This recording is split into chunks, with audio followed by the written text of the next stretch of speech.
congruence proofs can be some of the most confusing things that you see in geometry, but we're going to make it simple. All right, let's take a look up here, okay? We are given two pieces of information, we are given a picture, and we are given something to prove, which is going to be the last statement that we use.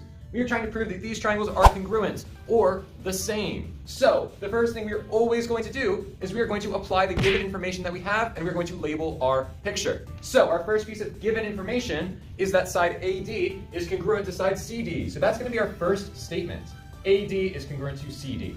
Now, the only reason we know this is because it was given to us. So our reason is going to be given.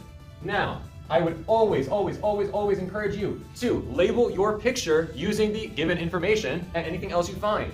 So AB is congruent to CD. I am going to label that with a tick mark for both of those. We know that they are the same. Now, to prove triangles congruent using one of our shortcuts, we need to have 3 congruent pairs of parts. That is our first one, and I'm going to put a star next to it over here. We need 3 stars to finish our proof today.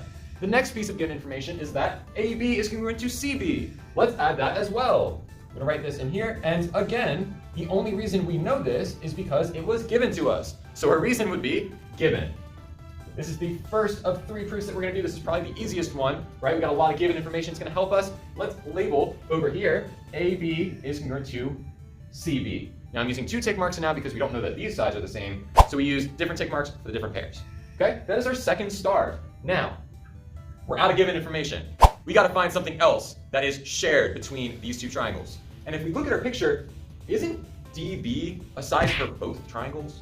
Right? We know that a side DB would be congruent to itself, right? So I'm going to mark that as our third pair of congruent sides because it's the same thing, right? So I'm going to write that DB is congruent to DB. Now, whenever we have a side that is congruent to itself, this is called the reflexive property.